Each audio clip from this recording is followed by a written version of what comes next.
Bonjour à tous. Je vous propose ce matin un petit grand écart spirituel à propos de deux personnages de l'Ancien Testament qui apparemment n'auraient aucun rapport entre eux, mais quand même, on va chercher. Tout d'abord, dans la Genèse, je vais vous parler de Jacob. Jacob qui a un caractère un peu particulier. Au chapitre 25, il est inscrit « Isaac implora l'Éternel pour sa femme car elle était stérile. Et l'Éternel l'exauça. Rebecca, sa femme, devint enceinte. Les enfants se heurtèrent dans son sein et elle dit « S'il en est ainsi, pourquoi je suis enceinte ?» Elle alla consulter l'Éternel et l'Éternel lui dit « Deux nations sont dans ton ventre. Et deux peuples se sépareront au sortir de tes entrailles. Un de ces peuples sera plus fort que l'autre et le plus grand sera assujetti au plus petit. » Les jours où elle devait accoucher s'accomplirent, et voici, il y avait deux jumeaux dans son ventre. Le premier sortit entièrement roux, comme un manteau de poil, et on lui donna le nom d'Ésaü. Ensuite sortit son frère, dont la main tenait le talon d'Ésaü, et on lui donna le nom de Jacob. Isaac était âgé de 60 ans lorsqu'ils naquirent. Les enfants grandirent. Ésaü devint un habile chasseur, un homme des champs, mais Jacob fut un homme tranquille, qui restait sous les tentes. Isaac aimait Ésaü parce qu'il mangeait du gibier, et Rebecca aimait Jacob. Comme Jacob faisait cuire un potage, Ésaü revint des champs accablé de fatigue, et il dit à Jacob, « Laisse-moi, je te prie, manger de ce potage, car je suis fatigué. » C'est pour cela qu'on a donné à Ésaü le nom d'Édom.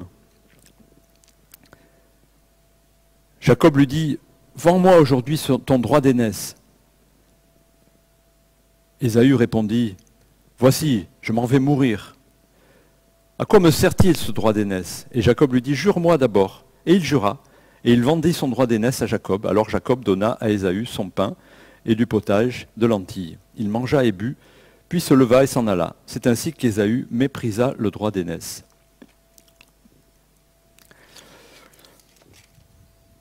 Et quelque temps plus tard, Isaac devenait vieux et ses yeux étaient affaiblis au point qu'il ne voyait plus. Alors il appela Ésaü, son fils aîné, et lui dit « Mon fils !» Et il lui répondit « Me voici !» Isaac dit « Voici, je suis vieux, je ne connais pas le jour de ma mort. Maintenant, je te prie, prends tes armes, ton carquois et ton arc, va dans les champs et chasse-moi du gibier. Fais-moi un mets comme j'aime et apporte-moi à manger. » Etc., etc., etc. Rebecca, elle, qui avait une autre idée dans la tête, est allée voir Jacob. Et il lui a raconté cette histoire. Et à ce moment-là, Jacob a transformé ce qui devait arriver. Jacob s'est recouvert d'une peau, pas de brebis, de chèvre. Hein. Il s'est dit, « Voici, Ésaü, mon frère, est velu, et je n'ai point de poils. Peut-être mon père touchera-t-il, et je passerai à ses yeux pour un menteur. Je ferai venir sur moi la malédiction, non la bénédiction. » Sa mère lui dit, « Que cette malédiction, mon fils, retombe sur moi. Écoute seulement ma voix. Va me les prendre. » Les chèvres, les brebis. Jacob alla les prendre et les porta à sa mère, qui fit un repas comme son père aimait. Ensuite, Rebecca prit des vêtements d'Ésaü, son fils aîné, les plus beaux, qui se trouvaient dans la maison, et elle les fit mettre à Jacob. Elle couvrit les mains et la peau des chevreaux, et son cou qui était sans poil. Elle plaça dans la main de Jacob, son fils, le repas et le pain qu'elle avait préparé. Il vint vers son père et dit, « Mon père !» Isaac dit, « Me voici. Qui es-tu, mon fils ?» Isaac ne voyait plus. Jacob répondit à son père, « Je suis Ésaü, ton fils aîné. J'ai fait ce que tu m'as dit. Lève-toi, je te prie, assieds-toi et mange de mon gibier, afin que ton âme me bénisse. » Isaac dit à son fils, « Et quoi? Tu en as trouvé, mon fils, déjà ?» Et Jacob répondit, « C'est que l'Éternel, ton Dieu, l'a fait venir devant moi. » Isaac dit à Jacob, « Approche donc et que je te touche, mon fils, pour savoir si tu es mon fils Ésaü. » Jacob s'approcha d'Isaac, son père, qui le toucha, et dit, « La voix est celle de Jacob, mais les mains sont celles d'Ésaü. Je ne le reconnus pas, parce que ses mains étaient velues. » Comme les mains d'Ésaü, son frère, il le bénit, et il dit, « C'est toi qui es mon fils, Ésaü. » Jacob répondit, « C'est moi. » Isaac dit, « Serre-moi et que je mange du gibier de mon fils, afin que mon âme te bénisse. » Jacob le servit et il mangea. Il lui apporta aussi du vin et il but. Et Isaac a béni Jacob à la place d'Ésaü. Alors on voit souvent Jacob comme un opportuniste, comme quelqu'un de rusé, un roublard on va dire, hein, un petit peu. Et on va voir que dans sa vie, ça a été un peu comme ça. Mais finalement, qui est coupable dans cette histoire? Est-ce Jacob qui a profité de la situation? Ou est-ce que c'est Ésaü qui a accepté, qui a méprisé le droit d'aînesse au point de le vendre à son frère? Sa mère qui a menti à son mari et qui a monté toute cette histoire. N'oublions pas qu'il y a cette prophétie, quand sa mère était enceinte, et l'Éternel lui a dit, un de ces peuples sera plus fort que l'autre, et le plus grand sera assujetti au plus petit, quand il parlait des 2 enfants dans son ventre. Ça veut dire que finalement, Rebecca n'a fait que vouloir l'application de la prophétie. Alors c'est pas évident de voir un petit peu qui est le plus coupable. Je vous propose aussi un deuxième passage, mais c'est beaucoup plus tard, quand les Juifs ont attaqué Jéricho. Il s'agit de Rahab. Vous savez, cette femme qui était dans Jéricho et qui a protégé les espions qui étaient venus repérer les lieux. Josué, fils de Nun, fit partir secrètement de Sittim 2 espions en leur disant « Allez, examinez le pays et en particulier Jéricho. » Ils partirent et ils arrivèrent dans la maison d'une prostituée qui se nommait Rahab. Ils y couchèrent.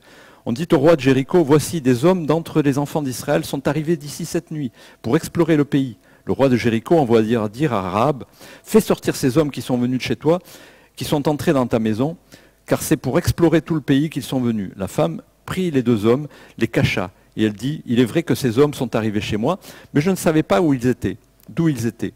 Et comme la porte a dû se refermer la nuit, ces hommes sont sortis. J'ignore où ils sont allés. Hâtez-vous de les poursuivre et vous les atteindrez.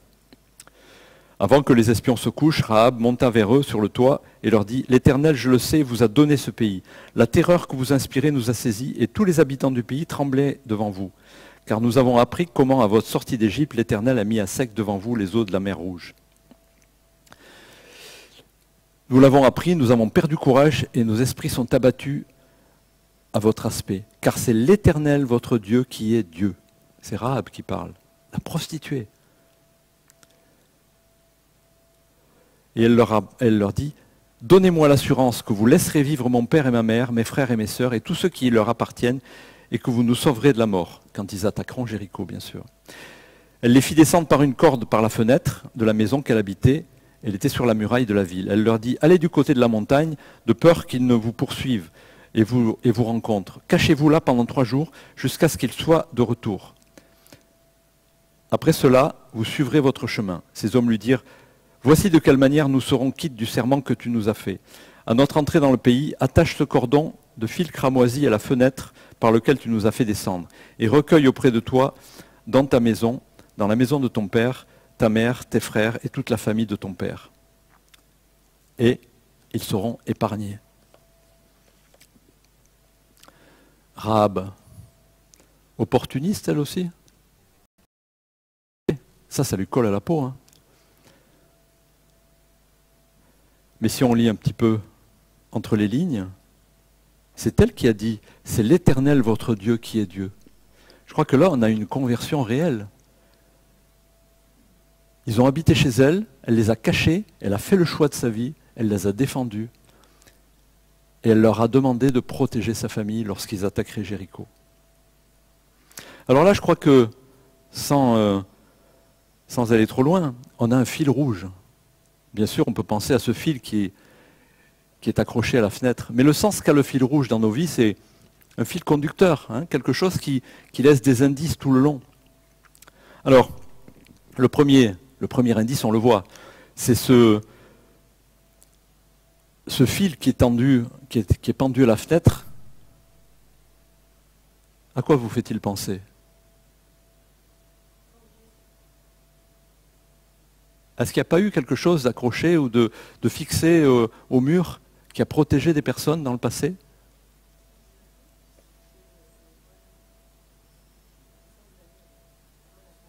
avant la Pâque, quand ils sont sortis d'Égypte, Dieu leur a dit, mettez du sang sur les portes et les fenêtres, et je passerai au-dessus, et je vous épargnerai. Et là, elle a mis une marque sur sa fenêtre, rouge, comme de bien entendu, et qui était le signe que cette maison serait, cette maison serait épargnée. Un autre indice, un petit peu plus difficile à trouver, est-ce que vous trouvez? Cherchez. Dans ce texte de Rahab.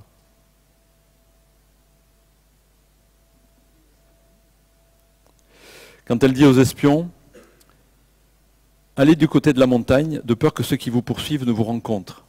Cachez-vous là pendant 3 jours jusqu'à ce qu'ils soient de retour. Après, vous suivrez votre chemin. C'est évident que ces hommes, s'ils avaient été découverts par les gens de Jéricho, ils seraient morts. Et le jour où Israël aurait attaqué Jéricho, qui se serait souvenu, qui aurait été au courant du fil rouge? Personne. Donc Rahab aurait été tué, et toute sa famille. Or, c'est en protégeant ces espions qu'elle assurait son avenir.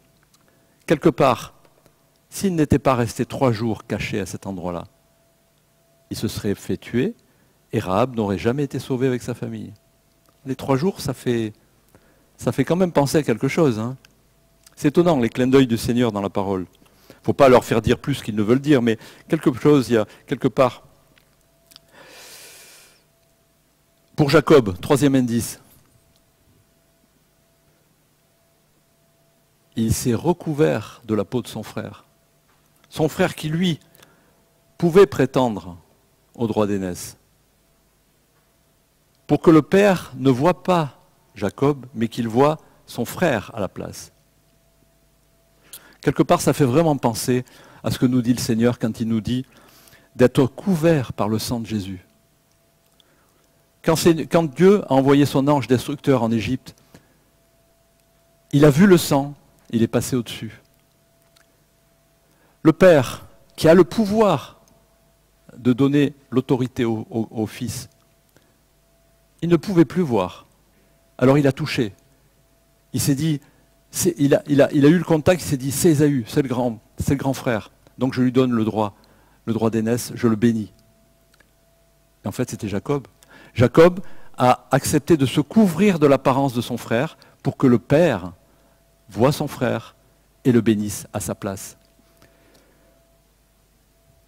Nous aussi, lorsque nous voulons être pardonnés, nous voulons être sauvés, qu'est-ce que nous faisons? Nous nous couvrons par le sang de Jésus aux yeux du Père. Et le Père voit le sang. Notre peau, elle ne vaut rien. Si on se présente devant lui avec notre vieille peau, il va nous dire, vous savez, comme les invités de la grande soirée dont parle Jésus, cette parabole, dehors, je ne te connais pas, parce qu'il n'a pas accepté celui-là de mettre le costume qu'on lui a donné. Les autres, c'était des pourris, c'était des gens sans foi ni loi, mais ils ont accepté d'être recouverts par le costume de sainteté, et alors on les a acceptés dans la soirée, dans le festin. 1 Jean 1,7 nous dit, nous sommes mutuellement en communion et le sang de Jésus nous purifie de tout péché. C'est ça qui nous purifie de tout péché. La Galates 3,27 nous dit, vous êtes tous fils de Dieu par la foi en Jésus-Christ, vous tous qui avez été baptisés, vous avez revêtu Christ. C'est étonnant cette idée de se revêtir, de se couvrir pour se présenter devant Dieu. On ne peut pas se présenter devant Dieu avec notre personne, notre état personnel. Il faut être couvert par Jésus, nous par son sang. À l'époque, Jacob, c'est une image, mais elle parle très fort en voyant qu'il n'a pu obtenir ce salut qu'en prenant la peau de celui qui y avait droit, de celui qui pouvait. Alors Dieu voit le sang. Nous sommes sauvés si nous sommes couverts par le sang. En présence de Dieu, couverts par Jésus-Christ seul.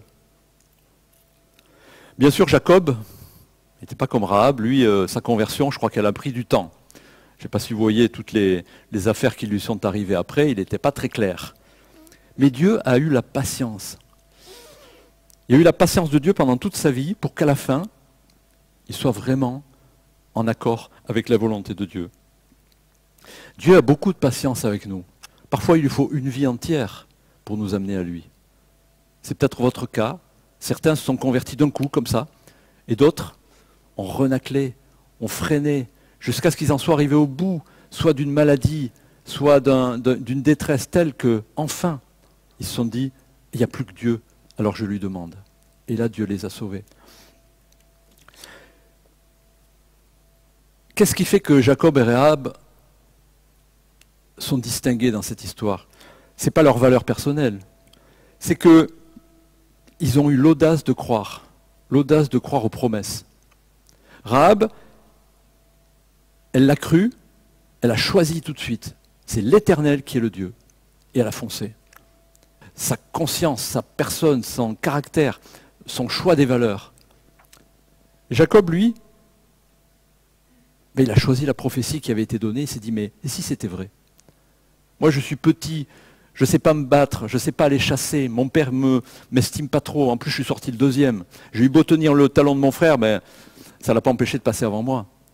Mais si cette prophétie est vraie, alors je veux m'y accrocher et je fonce. Et c'est ce qu'il a fait. Et Dieu l'a honoré parce qu'il l'avait fait.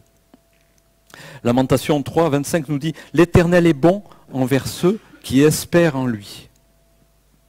Alors est-ce que tout ça est loin de nous ou est-ce qu'on y trouve des liens avec notre vie? Pour simplifier les choses, je dirais que Dieu honore ceux qui en veulent. Est-ce que vous faites partie de ceux qui en veulent pour Dieu dans ce que vous avez reçu? Méfions-nous parce que l'Apocalypse 3 nous dit « Ainsi, parce que tu es tiède et que tu n'es ni froid ni bouillant, je te vomirai de ma bouche. » Dieu ne va pas se baser sur nos études, la réputation de notre famille ou toutes nos œuvres. Il va se baser sur notre foi, si elle est bouillante ou pas. Si on est clair avec ce qu'on croit, si on est cohérent avec ce que Dieu nous a donné. Dieu a un plan pour nous et si nous sommes ici, c'est qu'à un moment, nous sommes entrés par cette porte. Et pour que nous soyons entrés par cette porte, nous avons ouvert notre cœur à Dieu. Mais pour y arriver, des fois, ça a pris des années. Et réfléchissez à votre vécu. Dieu vous a sorti du monde. Par sa main, Dieu a agi bien avant que vous le connaissiez. Il a dû y avoir un petit peu comme pour Rahab, un petit peu comme pour Jacob, tout un concours de circonstances qui a fait qu'un jour vous avez entendu parler de la Bible. Ça en est peut-être resté là. Des années après, c'est un frère, un collègue, un copain qui vous a dit « Ah, mais tu sais, j'ai lu ça, j'ai vu ce film. » Quelques années après, il vous est arrivé quelque chose et peut-être vous vous êtes dit, dans la détresse, peut-être que ce qu'il a dit est vrai. Mais le temps a passé, beaucoup d'autres choses se sont passées. Et tout ce chemin, cette recherche, cette course au trésor dans votre vie, c'est Dieu qui l'a jalonné tout au long de petits indices. S'il avait été exigeant, vous ne vous seriez jamais converti la première fois. Parce que votre cœur était tordu, parce que notre cœur était dur. Il a fallu tout un tas d'événements. Et Dieu les a écrits pour nous à l'avance. Il nous a mis à part. Il nous a choisis parce qu'il nous aimait. Il vous a choisi parce qu'il vous aimait. Pourquoi? Parce que Dieu ambitionnait un rôle pour votre vie. Si vous êtes ici, là, tous différents que vous êtes, vous n'aurez jamais eu l'idée de vous connaître, de vous rencontrer. Tous les caractères sont différents parmi nous. Il y a des bleus foncés, il y a des jaunes clairs, il y a des verts turquoises, il y a des noirs foncés, il y a des blancs brillants, il y a des roses, il y a des... Mais on ne se serait jamais parlé, les gars, si on avait été simplement réunis par une autre occasion dans la vie. Là, nous avons quelque chose qui nous a fait nous rencontrer. Et Dieu a ambitionné un rôle pour nous, avant même que nous le connaissions. Alors on est ici, on est là ce matin. Est-ce qu'on est tiède ou est-ce qu'on est bouillant?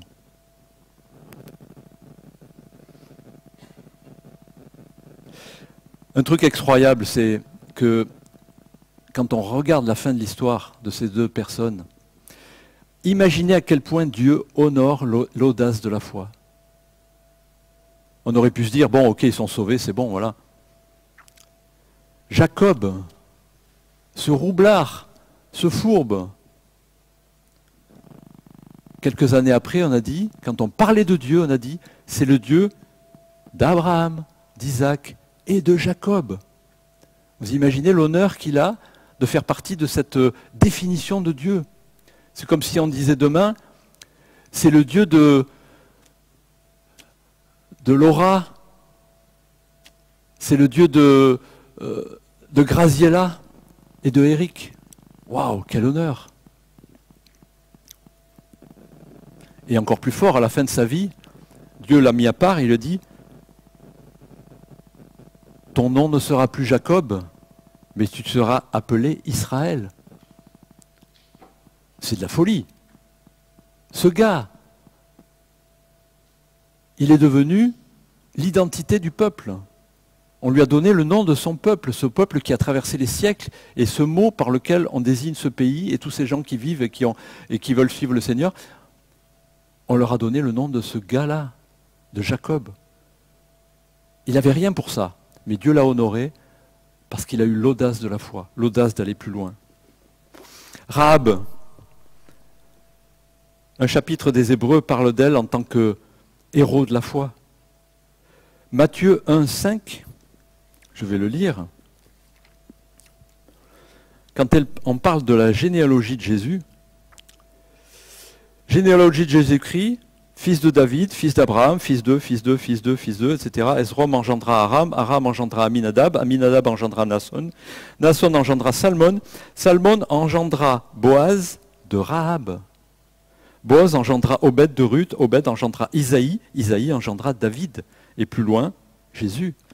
Vous imaginez que cette prostituée de Jéricho, elle est devenue une des composantes de la généalogie de Jésus. Quel honneur! Quel honneur! C'est fou. Pourquoi? Pour ce qu'elle était? Pour ce qu'elle avait fait avant? Non. Pour l'audace qu'elle a eue, l'audace de la foi. Des personnes ordinaires. C'était des personnes ordinaires. Et voyez ce que Dieu en a fait.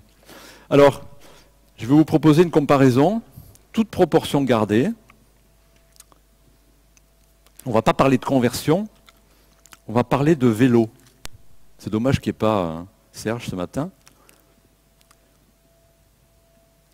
Un vélo. Vous transformez, hein, vous transposez. Je ne parle pas de... Quand je dis vélo, vous pensez conversion. C'est super. Tout le monde n'a pas de vélo. J'ai un vélo. Mais il est beau. Vous vous rendez compte? Oui, vous voyez, il est rangé là contre le mur. Ah, je suis heureux d'en avoir un. Et quelqu'un va nous dire, et tu t'en sers? Je l'ai, c'est déjà bien. On parle de conversion, hein.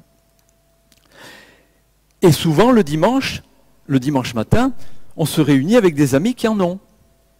Et on en parle. Du vélo. Ça me fortifie. Moi, quand j'ai des soucis, ben, je pense à mon vélo et ça me fait du bien. J'ai lu des témoignages de gens qui ont vécu des trucs incroyables avec les vélos. Leur vie a été transformée. Ils ont pris au mot, vous vous rendez compte, la notice d'emploi. Et ils ont avancé. On a de la peine à le croire. Moi, quand on me dit que si on s'assoit sur la selle et qu'on lâche les pieds, je me dis, mais on va tomber. Mais ils sont arrivés à tenir. Ils sont arrivés à tenir en équilibre. C'est incroyable. Moi, j'ai peur encore. Je n'ai pas essayé. Hein. Vous vous rendez compte, tout le monde ne peut pas faire ça. Certains disent même qu'ils ont voyagé avec leur vélo. Bon, n'oublions pas, il existe des interprétations différentes de la notice d'emploi. Hein. Ça ne concerne que quelques rares personnes. Et puis, on n'est pas tous capables de comprendre. Vous imaginez un peu, les amis? Le vélo? On n'en est pas loin des fois. Hein. Alors nous, on est là parce que Dieu nous a mis à part. C'est bon? C'est tout? Est-ce que vous mesurez l'ambition de Dieu pour chacun de vous? Parmi des centaines, des milliers, il vous a sorti de votre vie et vous a assis là. Non pas pour que vous restiez assis, hein, mais pour que votre vie soit changée, pour que vous puissiez compter dans son plan. Alors les gars, ça vous suffit de venir ici tous les dimanches? Est-ce que ça vous suffit? Avez-vous conscience d'avoir été vraiment choisi par Dieu personnellement? Est-ce que vous n'avez pas envie d'aller un petit peu plus loin dans son plan? Alors j'ai une petite idée à partager. C'est juste un ressenti. Là je vais parler de l'Église, mais de toutes les églises. Ou en tout cas une grosse partie. Et de la nôtre aussi. Ce n'est pas du tout une critique. Mais j'ai vraiment l'impression de rester sur ma faim. Et je le dis aussi bien pour moi quand j'étais ancien. Ce n'est pas du tout une critique vis-à-vis des autres. Mais quelque part, j'ai l'impression que les églises dans lesquelles on vit sont devenues des boîtes. On vient, on se sent bien, on est ensemble, on passe un bon moment. Mais elles sont quand même assez éloignées de ce que vivaient les apôtres au premier temps, de ce que vivaient les disciples du premier temps. Et peut-être qu'on a besoin de se secouer un peu. Peut-être il faudrait faire des réunions régulières pour en parler de ça. Alors, attention, je ne cherche pas à parler d'émotions, à rechercher une expression spectaculaire de ce que Dieu veut de nous, ou de ce que nous ressentons. Parce que là, on peut se tromper aussi. Mais des réunions pour aborder autrement la vision de Dieu. Pas rechercher des émotions, mais rechercher le Seigneur. Rechercher ce qu'il a prévu pour nous dans notre vie. Se dire, ben le vélo, là, s'il est là, c'est pour que je m'en serve. Dire à Dieu, ok Seigneur, utilise-moi. Utilise-moi. Si tu as eu l'audace de me mettre à part pendant ma vie, de penser à moi avant que je naisse, et de me sortir de la vie du monde pour me partager une espérance, et pour que je fasse partie de ton plan, waouh! C'est comme si demain, un président de la République, on ne va pas parler des nôtres en ce moment parce que je crois qu'ils ont tous été un petit peu critiqués dans tous les sens, mais tous ceux qu'on a eus, mais si un président de la République venait vous voir en vous disant « J'ai absolument besoin de toi ». Qui, moi? Oui, toi. Peut-être se réunir pour se dire en permanence que ces promesses sont vraies, que toutes ces promesses sont vraies, que Dieu ne ment pas. C'est nous qui nous défilons parfois. On a peur de tomber, le vélo. Vous savez, quand vous lâchez les pieds, il faut avancer, sinon on tombe. On préfère le ranger contre le mur. Mais il est toujours à nous. On a le t-shirt. Fluo, c'est mieux quand c'est fluo, pour faire du vélo. Moi je les vois quand ils montent le chemin de Levins, la route de Levins, on en croise tout le temps. Je ne sais pas si vous avez vécu des réunions de prière où on passe du temps. Du temps, ça veut dire peut-être plus d'une heure, à se remettre entre les mains de Dieu. Il faudrait peut-être qu'on arrive à ce que l'adoration et la prière deviennent un petit peu plus partie de notre vie courante. Alors ça ne sera pas fatigant, les amis.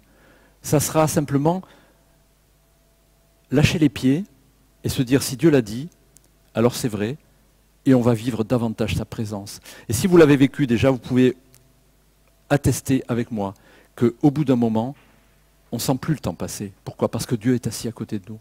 On a envie de continuer à lui parler, on a envie de le glorifier, on a envie peut-être certains se mettent à chanter, certains se mettent à prier pour des personnes que d'autres n'ont pas vues, simplement parce qu'on a tellement à cœur l'amour de Dieu que le reste ne compte plus. Ça, c'est vivre la présence de Dieu. Ça, c'est vivre l'Église telle qu'il veut nous la faire vivre.